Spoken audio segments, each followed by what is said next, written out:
Shalom. आपल्याकडे गुरु शिष्याची ही जी परंपरा आहे ही फार पुरातन आहे, फार जुनी आहे आणि आजही ती चालू आहे.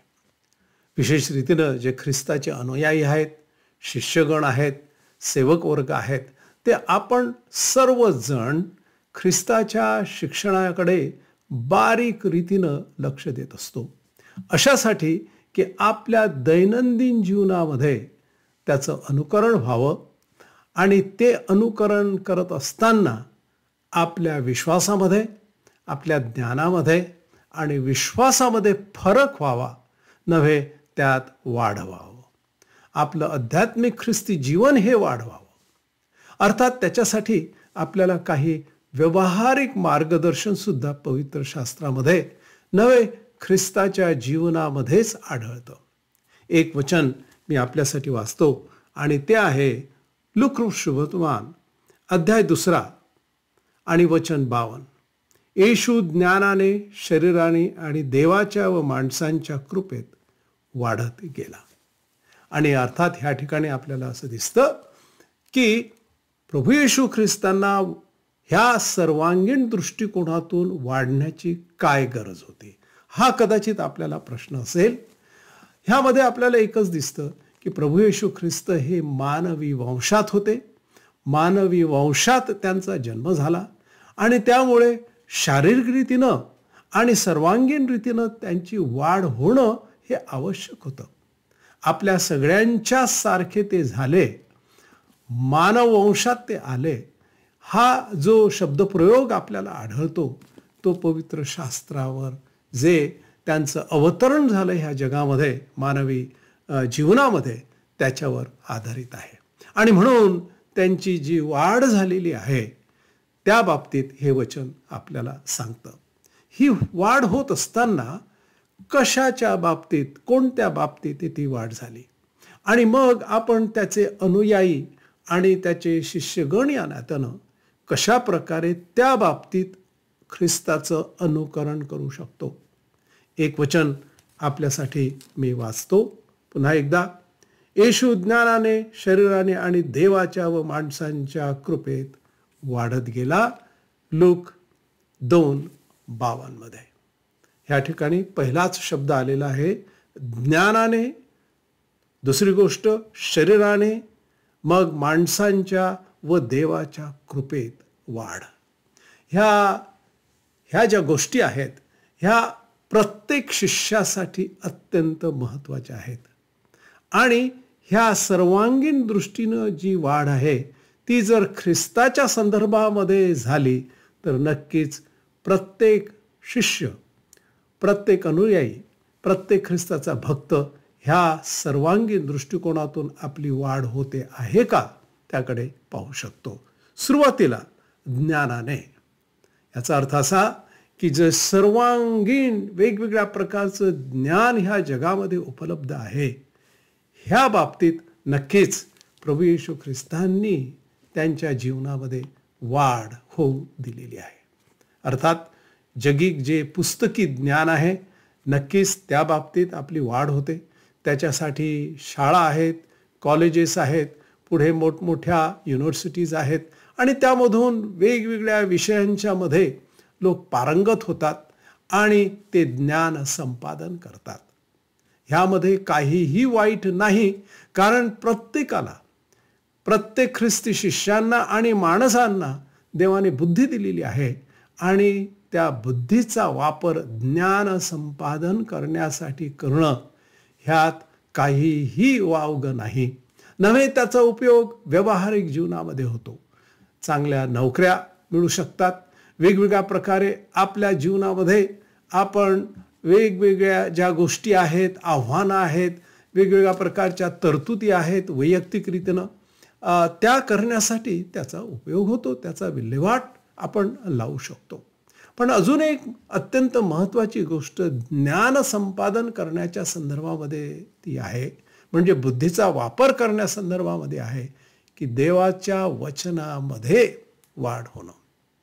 देवाचं वचन खोल रीतीनं अभ्यासणं आणि प्रत्येक वचन आणि प्रत्येक अध्याय आणि संपूर्ण पवित्र शास्त्र याचा अभ्यास खोल रीतीनं करणं, ते ज्ञान संपादन असणं अत्यंत महत्त्वाची गोष्ट आहे. अर्थात त्याचा आपल्या वैयक्तिक जीवनामध्ये उपयोग होतो. आपल्याला माहीत आहे की प्रभू येशू ख्रिस्तांची परीक्षा सुरुवातीलाच सैतानानं घेतली असं आपल्याला आढळतं. आणि ज्यावेळेस सैतानाने वेगवेगळ्या प्रकारचे प्रश्न किंवा परीक्षा प्रभू येशू ख्रिस्तांच्या समोर टाकल्यात, त्यावेळेस प्रभू येशू ख्रिस्तांनी त्या प्रश्नांना किंवा त्या जे परीक्षा आहेत त्याला कशा रीतीने उत्तर दिलं किंवा तोंड दिलं, तर देवाचं वचन वापरून. कारण देवाच्या वचनाचं ज्ञान त्यांना होतं आणि त्याचा उपयोग परीक्षेवर विजय मिळवण्यासाठी नव्हे, सैतानावर, सैतानाची जी काही परीक्षा आहे त्याच्यावर विजय मिळवण्यासाठी देवाच्या वचनाचा उपयोग प्रभू येशू ख्रिस्तांनी प्रत्यक्ष केला.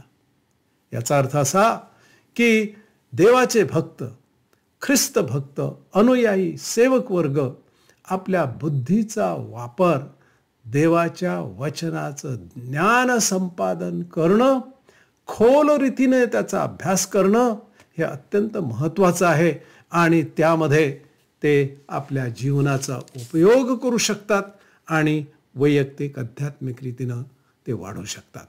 आणि म्हणून ज्ञानाने किंवा ज्ञानामध्ये प्रभू येशू ख्रिस्तांची वाढ झाली असं वचन ह्या ठिकाणी सांगितलेलं आहे. दुसरी गोष्ट ह्या ठिकाणी आपल्याला आढळते, शरीराने कधीकधी ज्ञान संपादन करत असताना किंवा एकाच गोष्टीवर लक्ष देऊन शरीराकडे दुर्लक्ष करणं हे सुद्धा पुष्कळदा आपल्याला दिसतं. ह्या ठिकाणी प्रत्यक्ष प्रभू येशू ख्रिस्तांनी आपल्या शारीरिक ज्या गरजा आहेत, शारीरिक गोष्टी आहेत, त्या गोष्टींच्याकडे बरोबर लक्ष दिलं. त्याचा समतोल आपल्याला ह्या ठिकाणी सांभाळलेला दिसतो आहे. कधीकधी जर शारीरिक गोष्टी आहेत, आपल्याला व्यावहारिक दृष्टिकोनातून जर बघायचं असेल तर उदाहरणार्थ योग्य रीतीनं आपल्या शरीराची काळजी घेणं म्हणजे योग्य अन्न घेणं, योग्य सात्विक अन्न सेवन करणं, वेळेवर ते सेवन करणं, इतकंच केव्हा नव्हे पण मग त्याचबरोबर जे लागणारे व्यायाम आहे, शरीराला जी कवायत आहे ती कवायत सुद्धा ठेवणं हे आपल्याला नक्कीच क्रमप्राप्त आहे. ही आपली जबाबदारी आहे. शरीर हे परमेश्वराने दिलेली एक देणगी आहे. जशी बुद्धी आहे ज्ञानासाठी तसं शरीर सुद्धा त्याने दिलेली देणगी आहे. आणि म्हणून ह्या शरीराची योग्य रीतीनं काळजी आणि सांभाळ करणं ही आपली जबाबदारी आहे. शारीरिक रीतीनं सुद्धा त्याची वाढ झाली असं ह्या वचनावरून आपल्याला दिसतं. पुढे आपल्याला असं दिसतं ह्या वचनामध्ये की देवाच्या व माणसांच्या कृपेत तो वाढत गेला. या ठिकाणी देवाच्या कृपेत वाढ फार महत्त्वाची गोष्ट आपल्याला दिसते. देवाच्या कृपेमध्ये देवाची कृपा आपल्या सगळ्यांच्यावर आहे. देवाची कृपा आहे म्हणून हा मानवी जन्म आपल्याला मिळालेला आहे. मानवी जन्म आपल्या पूर्वीच्या कर्मांनी मिळालेला नाही. पुण्यकर्म किंवा अपुण्यकर्म ह्याच्यावरून हा जन्म किंवा हे शरीर मिळालेलं नाही. ह्या शरीराची काळजी घेणं, परंतु त्याचबरोबर देवाने आपल्याला हे सगळं कृपेनं दिलेलं आहे ह्याची जाणीव ठेवणं हे अत्यंत महत्त्वाचं आहे. बुद्धीचं ज्ञान संपादन करणं फार चांगली गोष्ट आहे, परंतु ती सुद्धा देवानेच कृपेने आपल्याला मिळालेली आहे, दिलेली आहे. शारीरिक जे काही आपल्याला आहे शरीर ते सुद्धा आपल्याला देवाच्या कृपेनेच मिळालेलं आहे. ह्याची जाणीव करून, याची जाणीव ठेवून ख्रिस्ताचे भक्त आपल्या जीवनामध्ये देवाच्या कृपेमध्ये वाढत जातात. देवाच्या कृपेनेच ख्रिस्ताच्या भक्तांना तारण प्राप्ती होते. देवाच्या कृपेनेच आपल्याला माहीत आहे की प्रत्येकाला सार्वकालिक जीवनाची शाश्वती आणि खात्री आणि आशा केवळ त्याच्या कृपेनेच आपल्याला मिळते. आणि आपल्या दैनंदिन जीवनामध्ये जे आपण जगतो, वावरतो, जी परमेश्वराने तुम्हाला आणि मला जी काही शक्ती दिलेली आहे ती सुद्धा देवाच्या कृपेनेच आपल्याला मिळालेली आहे. आणि मग पुढे हे जे जीवन आहे, हे जे जगणं आहे, प्रत्येक दिवस प्रत्येक क्षण हा सुद्धा देवाच्या कृपेनेच आपल्याला आहे. आपण कोणीही तो निर्माण करू शकलेलो नाही. कोणतीच गोष्ट तुम्ही आणि मी निर्माण करू शकत नाही. जे काही आपण करू शकतो आपल्या वेळेमध्ये त्या पलीकडे सर्व काही देवाच्या कृपेनेच आपल्या जीवनामध्ये मिळालेलं आहे आणि ते आपल्याला वाढवायचं आहे. इतकंच केवळ नव्हे, संत पावलासारखा देवाचा भक्त म्हणतो की मी जे काही आहे ते केवळ देवाच्या कृपेनेच आहे.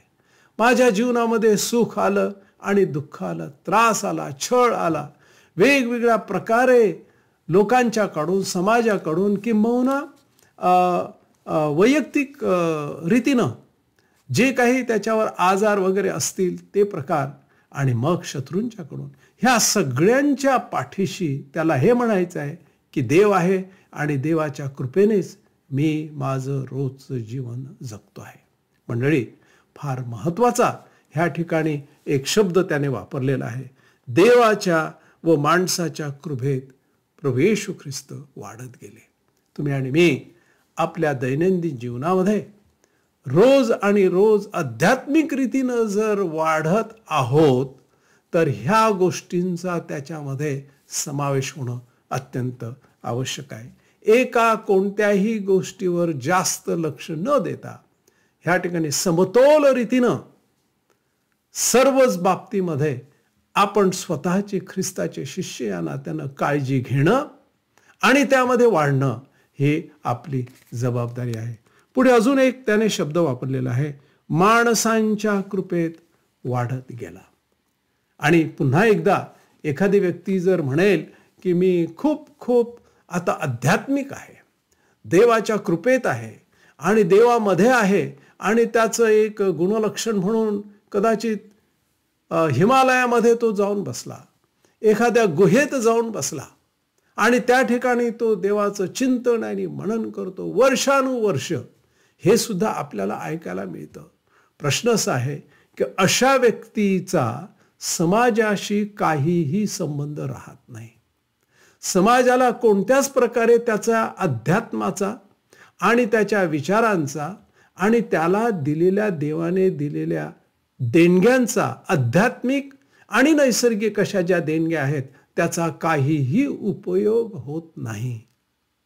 उलट जी व्यक्ती देवामध्ये आहे, अध्यात्मामध्ये आहे आणि त्याचबरोबर समाजामध्ये आहे, समाजामध्ये राहून आध्यात्मिक जीवन जगणं आणि विश्वास टिकवणं ही फार कठीण गोष्ट आहे. एकदाचा कदाचित एखाद्या डोंगरामध्ये आणि एखाद्या कपारीमध्ये जाऊन, गुहेमध्ये जाऊन, अगदी कोणाशीही काहीही संबंध न येता त्या ठिकाणी आध्यात्मिक चिंतन मनन करणं सोपं जाईल.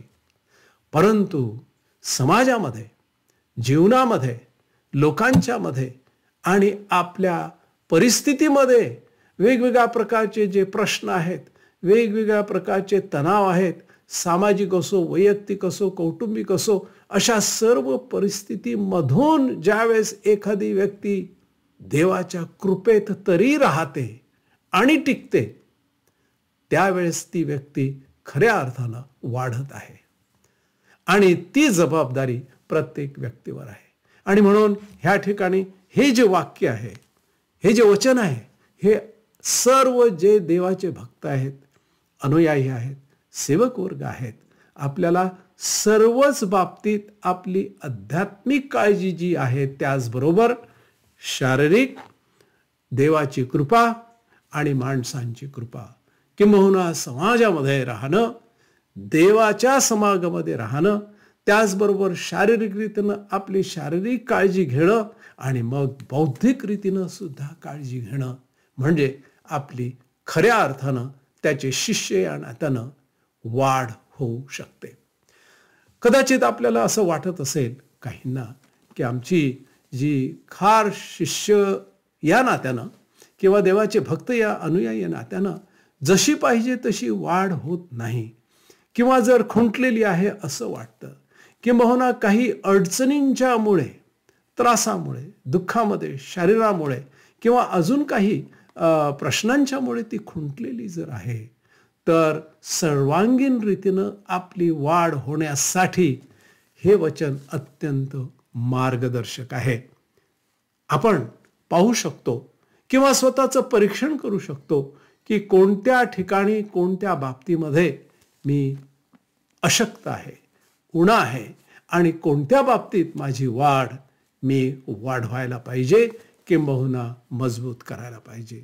पुन्हा एकदा ह्या वचनाप्रमाणे देवाचे शिष्य या नात्यानं, देवाचे भक्त या नात्यानं आपण ज्ञानाची, म्हणजे ज्ञानामध्ये भर पडण्याची काळजी ही आपली आहे, आपली ती जबाबदारी आहे. आणि जितकं जास्तीत जास्त आपण ज्ञान संपादन करू शकता ती चांगली गोष्ट आहे. पण सर्वात महत्त्वाचं ज्ञान म्हणजे देवाच्या वचनाचं ज्ञान. कारण त्या देवाच्या वचनाच्या ज्ञानाच्या आधारेच आपण ह्या जगातले आणि सैतानाचे जे परीक्षा आहेत त्यांना आपण तोंड देऊ शकतो, त्याचा वापर करू शकतो. शारीरिक रीतीनं देवानं दिलेलं ही देणगी आहे म्हणून त्या बाबतीत सुद्धा आपण काळजी घेणं आवश्यक आहे. आणि कृपेमध्ये देवाच्या आणि माणसांच्या आजूबाजूला आपली जी साक्ष आहे पण त्यावरून आपण माणसांच्या कृपेमध्ये समाजाच्या दृष्टिकोनातून कशा रीतीनं आपण वाढत आहोत ते सुद्धा आपल्याला लक्षात ठेवणं आवश्यक आहे. प्रश्न असा आहे की जर प्रभू येशू ख्रिस्त वाढलेत ह्या सर्वांगीण दृष्टिकोनातून, मग याचा अर्थ असा की प्रत्येक त्याच्या शिष्याला, अनुयायाला, भक्ताला त्याच्यामध्ये वाढण्याची आवश्यकता आहे.